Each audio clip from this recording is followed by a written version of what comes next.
Upon receiving an emergency call, the dormitory manager blocked the way and refused to let anyone in. You're a man trying to enter the women's dormitory? You're dreaming. I was extremely anxious. In front of medical personnel, there's no distinction between men and women. I rushed forward desperately and finally rescued the girl. But she turned around and accused me. It's all because of this unethical doctor who didn't provide timely medical assistance, causing me to suffer lasting complications. While saving me, his hands were wandering, touching my private parts. During the entire New Year period, my family and I were cyberbullied. Unable to bear the pressure, I jumped off the building. When I opened my eyes again, I saw the dormitory manager again. This time, I wasn't in a hurry. After all, lying on the floor above was the dormitory manager's daughter. I said no, and that's final. How can a man go up there? The dormitory manager stood with her hands on her hips, refusing to open the door. Men are all animals driven by their lower bodies. Letting you into the women's dormitory is like letting a mouse into a rice bin. I looked at the dormitory manager in front of me, hiding my regret and surprise. Benjamin, think of something quickly. The patient said he has respiratory alkalosis. The nurse behind me urged me anxiously. I snapped back to reality. They won't let us in. What can we do? The nurse who had been following me looked at me in surprise. I knew what she was surprised about. This was completely unlike my usual behavior. In my previous life, I had simply broken down the door with others and rushed in to save the patient. I had saved the patient from the clutches of death, but I ended up being framed and suffered a terrible fate. This time, I was determined to avoid the same outcome. However, thinking about Martha and Emily's personalities, I whispered to the nurse, "Take out your phone and film this discreetly." As she opened the camera, I stepped forward to negotiate. If we miss the optimal window for treatment, this girl could suffer long-term complications. The dorm supervisor looked down on me with disdain. "Even if you scream to the heavens, I won't let you into the women's dormitory." She scanned us all, spitting as she pointed at me. "I can tell you're no good. You look like a fake medical worker." I sneered inwardly but remained anxious on the surface. "If we miss the rescue window, can you take responsibility?" She said triumphantly, "That's according to school regulations. Whether she lives or dies is her own fate." The nurse behind her couldn't take it anymore and shouted, "You're just a security guard. Not letting us go up is endangering someone's life." The dorm supervisor couldn't tolerate her authority being challenged. She narrowed her eyes and said, "Are you this guy's mistress? Why are you so anxious? You look down on me? You're just a servant yourself." Our nurses were all new, young girls. They weren't a match for the dorm supervisor. Hearing this, their eyes welled up with tears. I stepped in front of the young nurse. "What mistress? You're the one making assumptions. Let us in immediately. The students upstairs are waiting for emergency treatment." The dorm supervisor's face turned red, and she started cursing. "I won't let you go up. Do you want to save the students, or are you just here to look at the girls? You're so shameless." I raised my hands to calm her down. "Don't get so worked up. Stay calm." The nurse whispered to me, "Benjamin, time is running out." I sighed and adopted a conciliatory tone. "What can you do to let us in?" The dorm supervisor shrugged her shoulders, munching on sunflower seeds. "You can call the principal. If he agrees, I'll let you in." I negotiated, "Then give us the principal's phone number." She remained silent. The nurse and I mobilized our contacts and finally found the phone number. "Benjamin, we can't get through." The dorm supervisor said triumphantly. "Can't get through, huh? There's another way." I remained silent, and the nurse urged, "Just say it already." She pointed at me. "Make this guy kneel down and beg me." Aren't we supposed to save someone? What does kneeling have to do with saving someone? The dorm supervisor pulled out a handful of sunflower seeds and continued cracking them. I said firmly, "The students upstairs are risking their lives." The nurse beside me was furious. "You wait, I'll report you." I felt a surge of satisfaction inside. This was perfect timing. Someone like the dorm supervisor, once she hears the word report, it's like lighting a fuse on a powder keg. Sure enough, the dorm supervisor threw the sunflower seed shells at our faces. "I don't need this man to kneel. You kneel for me, and I'll let you go up." The nurse was so angry her face turned red. "You're just a scoundrel. The dorm supervisor stomped her feet and said sarcastically, "You're supposed to be a white-clad angel, aren't you? Now there's someone waiting for you to save them, why aren't you saving them? You're just putting on a show." The nurse looked at me helplessly, and I shook my head slightly. The dorm supervisor mocked, "I see. All this talk about saving people is just a lie. You're just trying to show off in front of this guy, aren't you?" Before I could say anything, I was interrupted by an urgent voice. A student ran down the stairs, panting heavily, and threw himself at the dorm supervisor. "Auntie, she really can't make it." The dorm supervisor broke free from his grip. "Even so, we must follow the rules." The student stamped his feet in frustration. "Auntie, the one who's sick is." The dorm supervisor maintained her official demeanor. "Even if it were my own parents, we still have to follow the rules." The student looked at me pleadingly, then rushed to the door. "Doctor, please come in quickly. My roommate really can't make it. I'll open the door for you." After saying that, she collapsed at the door, trying to open it. The dorm supervisor grabbed her and pushed her away. The girl's body fell to the ground like a kite whose string had been cut. We all gasped. My hand hurt so much. The girl's face was contorted with pain. "Did you also see the man who couldn't walk? You still wanted to open the door for him? You're really shameless." Seeing the pain on the student's face, I couldn't bear it anymore. The female student struggled to stand up. "Auntie, the person upstairs is waiting for emergency treatment." Before she could finish, she was interrupted again by the dormitory manager. "Get back to your room, or I'll give you a serious warning." I couldn't stand it anymore and confronted her. "You're just a dormitory manager. What kind of warning can you give? What right do you have?" Hearing this, the student gathered her courage. "Exactly. I'm going to tell my parents you pushed me like that. And the person waiting for emergency treatment upstairs is Seong Emily." The dormitory supervisor turned red with anger upon hearing the student mention reporting to the parents. However, upon hearing that the person in need of emergency treatment was Seong Emily, her face turned pale. "What? It's my daughter who's sick. You little brat, why didn't you say so earlier?" She didn't say another word, just opened the door and glared at me angrily. "Get into the girls' dormitory. Keep your eyes to yourself and don't look around, or I'll call the police. If my daughter doesn't make it, I'll never forgive you." There was no elevator in the dormitory building, so we had to climb up the stairs. The dormitory supervisor kept nagging from behind, "Can't you guys move any faster? You're a man and you're running so slowly. Are you even a man?" I snorted coldly. "If you hadn't blocked us from coming in, we would have started resuscitation already.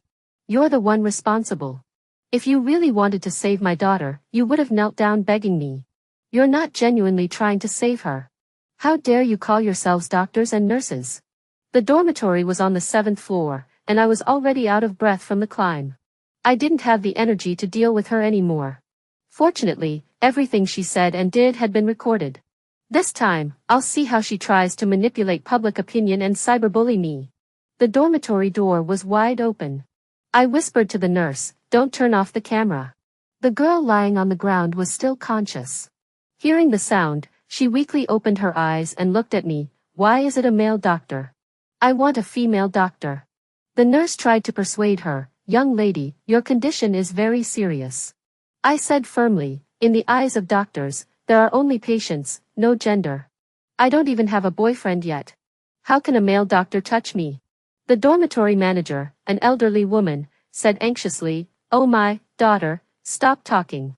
She pushed me aside and said, "What are you standing there for? Save her." Even though I knew what kind of mother and daughter they were, I was a doctor and couldn't stand by and let a patient die. After examining her, I turned to the nurse and said, "It's okay, take her to the ambulance." The dormitory manager followed behind. "Is my daughter okay? Just save her, why take her to the hospital? You're not trying to extort money, are you?"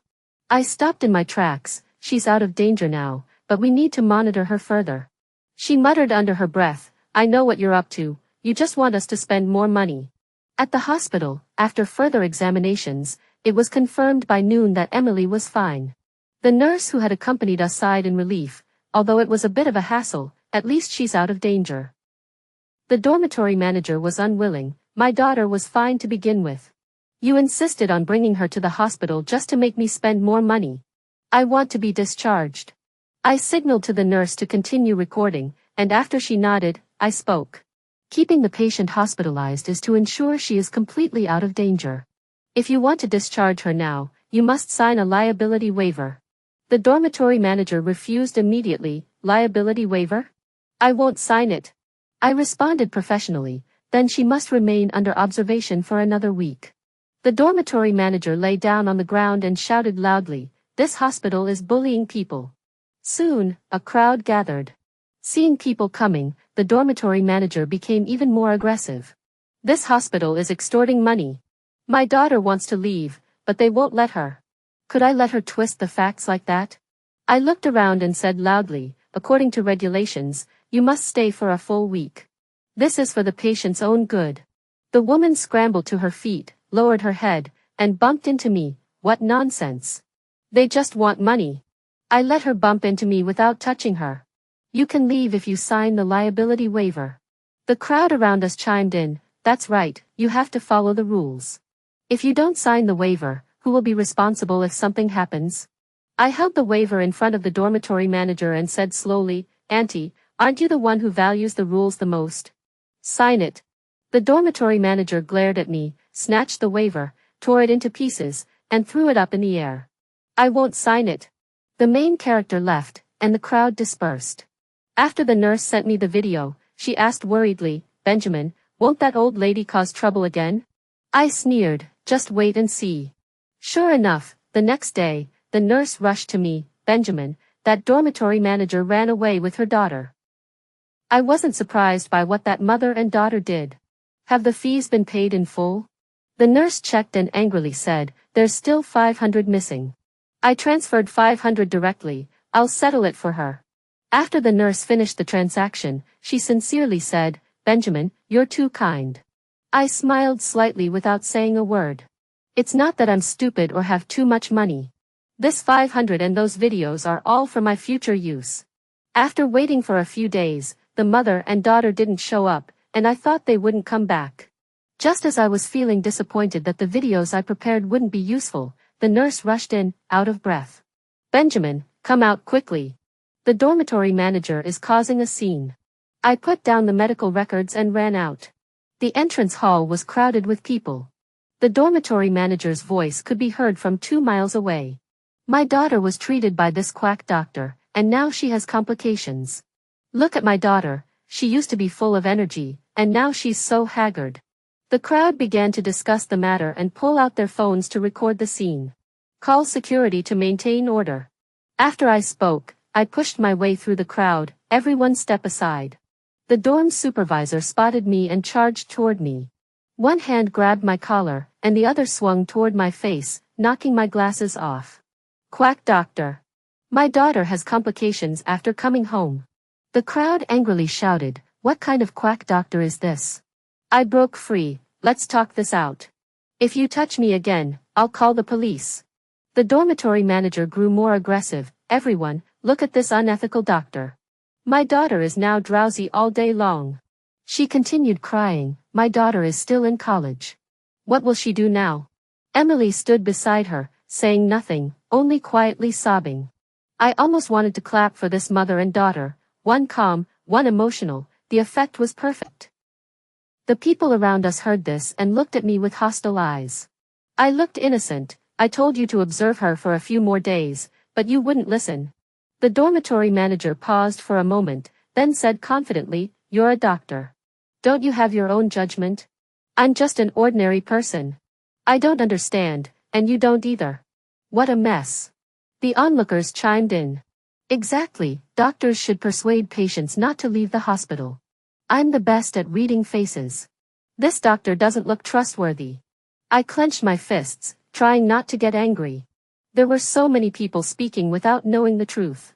I must never let them influence me. I took a deep breath and spoke loudly. "I tried to persuade you, but you didn't listen and sneaked away. There's video proof." I pulled out my phone and handed it to the nearest onlooker. "Here's the video." A few minutes later, the crowd understood the situation and began to blame the dormitory manager. "You're just trying to extort money. The doctor told you to stay for observation, but you didn't listen." The dormitory manager, alone against a crowd, stammered and couldn't defend herself. I saw that the time was right and said calmly, "Auntie, you snuck out of the hospital without paying, and you still owe 500 yuan. I paid it for you. Now that you've shown up, give me my money back." The nurse backed me up. Exactly, who would sneak out like that? The aunt heard about the money and jumped up in excitement. "You must have done something wrong. Why else would you pay for us?" At the end of the year, the hospital was busy. After the mother and daughter left, I quickly got back to work and forgot about them. On the day before the little new year, I had just finished surgery when I received a call from my mother, her voice trembling with tears. "Son, come home quickly. Someone is causing trouble at the door." My heart sank, and I rushed home immediately. A banner was hung at the entrance of the neighborhood, "Unscrupulous Doctor, Qin Mingyu." Quack. I've always lived with my parents, and these are all neighbors who've lived here for decades. They actually came to my house. This is so bullying. As soon as they saw me, the neighbors gathered around. "Mingyu, what's going on?" The dormitory manager was still dragging Emily around to show off. "Oh, my poor daughter. She was ruined by an incompetent doctor." I couldn't control my emotions anymore and shouted, "How long do you plan to extort money from us? There's evidence showing that you were the one who wanted to leave." The dormitory manager grabbed my neck. "Don't care who let her go. It's because you didn't save my daughter in time that she has complications now. The root of the problem is you." My mother anxiously asked me, "Son, what should we do? Your father heard about this and had a heart attack." The dormitory manager said hatefully, "You deserve it. Why didn't you just die?" My eyes turned red, and I stared at her intently. She took a step back and said, "Why are you staring at me like that?" I could only grab my hair in anger. I couldn't do anything. People like her were just waiting for me to do something so they could frame me. I pulled out my phone. "Hello, I need to call the police. There's a disturbance here." The dorm supervisor's eyes widened. "You have the nerve to call the police?" I snorted coldly. "Evil people have the nerve to report others first. Isn't it my right to call the police?" I gave Emily a wink and suddenly moved closer to her. "Benjamin, I have a way to make my mom stop causing trouble." I looked at her suspiciously. Had this girl suddenly developed a conscience? What way? Her face turned red, and she lowered her head and whispered, "As long as you're with me, I promise my mom won't cause trouble anymore." I was speechless. I never expected Emily to say something like that. This was even more painful than being extorted by this mother-daughter duo. Seeing I didn't respond, Emily said coquettishly, "You don't have to feel unworthy of me." I couldn't help but look her up and down. Where did she get the nerve? Did Liang Jingru give it to her? Do you think you're special just because you're a girl? I couldn't control myself anymore and mocked her. Emily widened her eyes. "I'm a woman. And I'm still a virgin. She really thinks she's something special." I spoke up directly. "You really think too highly of yourself." I leaned in close to her and whispered, "Even if you gave me money, I wouldn't want you." "Xuanyu," Emily screamed, attracting the attention of the dorm supervisor. "Daughter, what did this stinky man do to you?" she said with a sense of injustice. "He insulted me."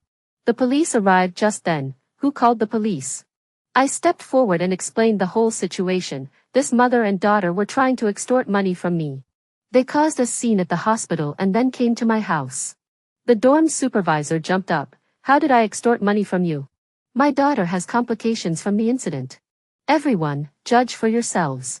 If he hadn't been rescued in time, would my daughter have complications? Look at my daughter. She's so weak she could be blown over by a breeze." The police listened with a blank expression and began to mediate. "They're just following the rules." The neighboring residents also came to my defense. "You're the one who harmed your own daughter. How dare you speak like that? You're so shameless. Your daughter looks healthy and rosy-cheeked. She doesn't look like she has any complications." The dormitory manager didn't care what others said. She refused to give up and lay down on the ground. "I'll tell you, Mr. Chin, if you don't compensate me, I'll move into your neighborhood right now." My mother also collapsed on the ground. "Oh my, I want compensation too. It's all because of you and your daughter." Emily kept winking at me and mouthing silently, "If you agree to be with me, I'll take care of my mom." I turned my head away. If I agreed, I'd be stuck with Martha and Emily forever. "Lady, you're extorting money now. Do you understand? I was truly helpless. This woman was like a leech. The dorm supervisor sneered, "It's your responsibility." "What extortion?" The police officer explained, "This is already harassment." My mother couldn't hold back and tried to attack her, but I grabbed her. "Mom, they're just waiting for you to hit them." The dorm supervisor wasn't having it. "What a scoundrel. You're the unethical doctor." More people gathered around, and I really didn't want to deal with this anymore. "Auntie, what do you want to stop harassing me?" The dormitory manager pulled Emily aside and whispered to her for a while. From their expressions, it seemed like she was opposing something Emily had said. "Compensate us 1 million yuan, and I'll forgive you." 1 million yuan? Why doesn't she just go rob someone? I didn't say a word and turned to the police. "Officer, someone is extorting money from me." The police saw that their attempts to mediate were futile and took us all back to the police station to take statements. The dormitory manager wasn't calm even at the police station. "You're all on this guy's side, aren't you? You think we're easy to bully because we're just a mother and daughter." The truth of the matter was already clear. The dormitory manager was just causing trouble for no reason. The police didn't know what to do with such people. They sighed and said to me, "If this happens again, you can come straight to us." I nodded and walked up to the dormitory manager. "If you keep this up, I'll go to your school and file a complaint." The dormitory manager was taken aback. "You're a doctor. Do you dare to complain about me?" Here she goes, playing the victim card. "I'm not threatening you. Your job as a dorm supervisor isn't easy to find. If you keep this up, I'll file a complaint." I stared her in the eyes. Upon hearing that I would complain about her job, she softened her tone. She then started making demands. "What about my daughter's after effects?" I sighed. "I can cover the cost of a checkup for her." Emily and the dormitory manager's eyes lit up. "All right, let's go now. I knew you wouldn't abandon me." The two voices rang out one after the other. I said in front of the police, "I wasn't responsible for this incident, but to prevent you from harassing me further, I'll pay for your daughter's medical examination. However, I need you to promise not to bother me again." The dorm supervisor hesitated and nudged Emily's arm. "All right," she said reluctantly. The police officer was recording beside us. "After the checkup, don't bother them anymore." Upon entering the hospital, the nurse was stunned to see the dorm supervisor and Emily following me. "Benjamin, why did you bring them along?" I explained briefly. "Stay with me. Remember to record this." Emily glared at the nurse with hostility. "Why are you so close to Benjamin? What's it to you? Once the checkup is done, don't show up again." I replied coldly. She pouted at me. "Don't get too close to other women." The nurse and I exchanged glances and shook our heads. "Hurry up with the checkup and send these two away." The results came back quickly. Emily was in good health. The dorm supervisor held the report in disbelief. "How could there be no issues? Did you collude with another doctor to deceive me?"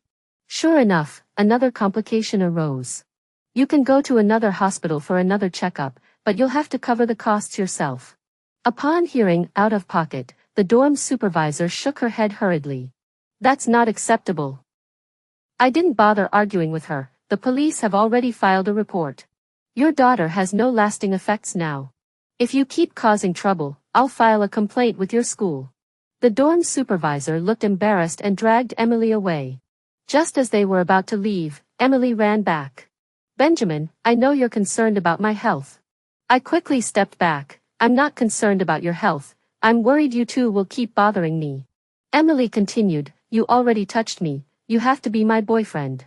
Here we go again. Thank goodness we have the video, otherwise, I'd be stuck in this mess. Don't even think about it. You're just a toad trying to eat a swan. As soon as I finished speaking, Emily's eyes turned red, and she stared at me intently. "You'll regret this." With that, she stormed off. The nurse said worriedly, "I hope these two disappear for good." I snorted coldly. "We'll deal with them as they come." I had already done everything I could for these two, and besides, I had evidence in my hands.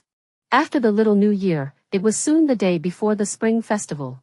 Every year at this time, my family was always filled with joy, but this year, because of the incident with the dormitory manager, there was an ominous atmosphere hanging over the house.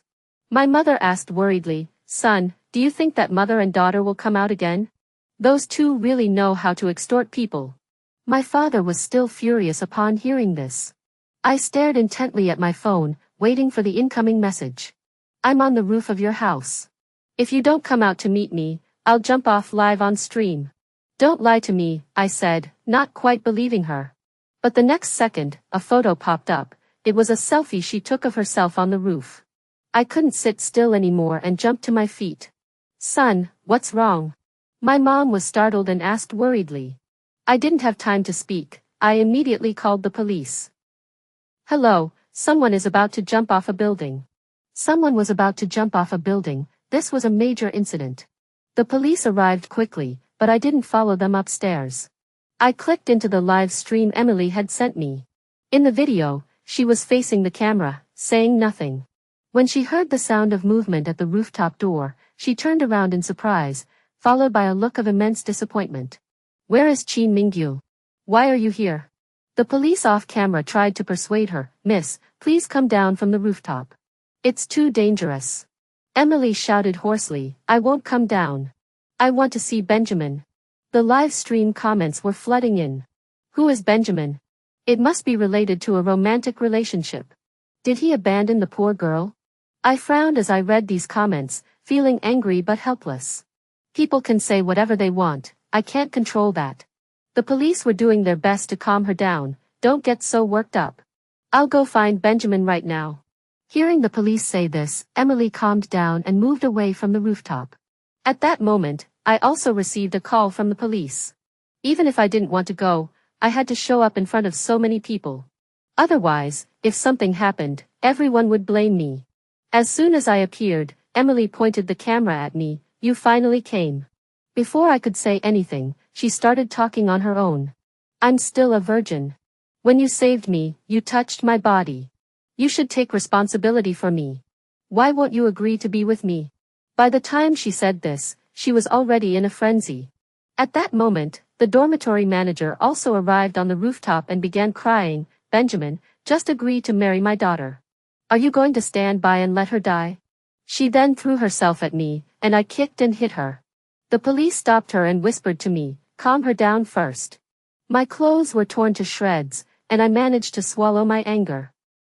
She kept shouting at Emily, you've already touched me.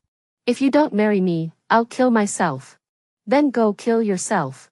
The words lingered on my lips, but I couldn't bring myself to say them. I glanced down at the comments in the live stream. This doctor has no medical ethics. He took advantage of the situation to touch a little girl.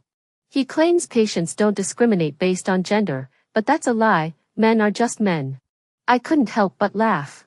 These people knew nothing yet dared to make such bold accusations. I looked at Emily with confusion. Benjamin, what are you laughing at? I looked up and said slowly, of course I'm laughing at you and your supporters. If you think I handled it improperly and molested you, why didn't you report it to the police? Emily suddenly fell silent. The dormitory manager said confidently, reporting it to the police won't solve anything. The only solution is for you to be with my daughter. I laughed derisively. If I'm guilty, I'd rather let the police take me away than have anything to do with you two extortionists. So on, Emily started distancing herself, asking for 1 million was all my mom's idea. I didn't want that. Don't misunderstand me. The dorm supervisor, betrayed by her own daughter, froze and started cursing her. The live stream started filling up with comments. Is there something going on here? The criminal is so brazen. What a lack of medical ethics. Daring to ask for 1 million yuan, they must have something on her. Emily leaned toward the balcony edge, crying, if you don't agree, I'll jump. At that moment, one of her feet was already stepping out. I rushed forward and grabbed her arm.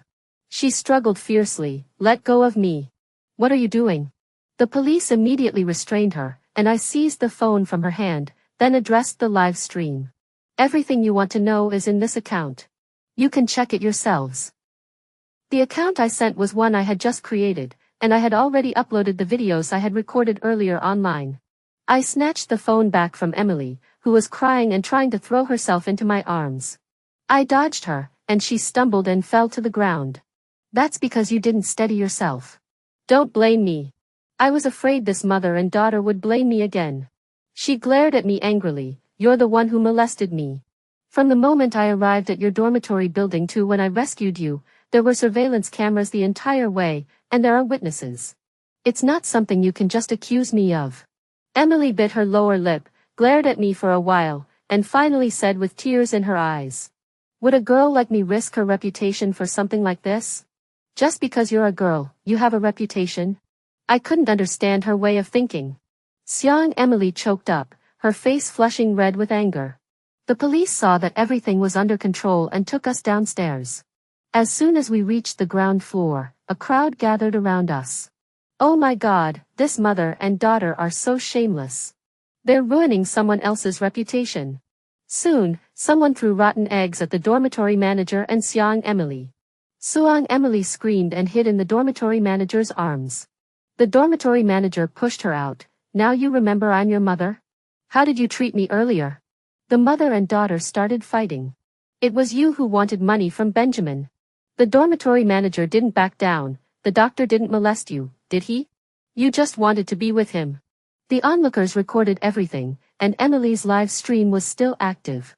Seeing this, the weight on my chest finally lifted. By now, the truth was crystal clear. Before Emily was taken away in the police car, she called out to me, Benjamin, don't you like me at all? I stood there for a moment. I do. Her eyes lit up with surprise, but before she could say anything, I cut her off. I like it when you stay away from me. Because of this incident, the hospital gave me 7 days off to rest. During those 3 days, since it was the Lunar New Year, everyone was on their phones, and the incident spread quickly. It dominated the trending topics on all platforms, and some media outlets wanted to interview me. I accepted an interview with a reputable mainstream media outlet and explained everything that happened. My parents finally didn't have to worry about me anymore. Son, we can finally have a peaceful new year. Yes, at this time last year, my family and I were tormented by public opinion. No matter how we explained, no one listened. Everyone had already decided that I had no medical ethics and had sexually harassed the girl. What's worse is that there was no video evidence at the time, and my colleagues who testified on my behalf were accused of perjuring themselves. When I went out, people threw rotten eggs at me and pointed fingers. My house was even painted with oil. In the end, I lost all hope and chose to end my life. Now, I've finally escaped this mother and daughter. Son, let's go set off fireworks to drive away the bad luck, my father said, handing me some firecrackers and urging me to go downstairs. We lit the firecrackers, covered our ears, and ran away as they exploded, driving away the bad luck. After resting, I went back to work, and many colleagues came to inquire about my situation. Some colleagues even shared some gossip with me. The school had fired the dormitory manager, citing that she had tarnished the school's image. This was unexpected. If the school hadn't fired her, I would have had to file a complaint myself. Now I don't have to bother. A few days later, I had just gotten off work and entered the underground garage when I suddenly felt a shadow. I quickly stepped aside and turned around, breaking out in a cold sweat. It was Emily, holding a knife, glaring at me menacingly. It's all your fault. You made me a laughingstock nationwide.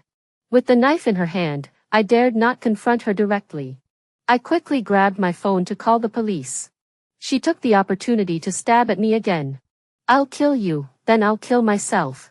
I ran around the car, and after a few laps, Emily was panting heavily.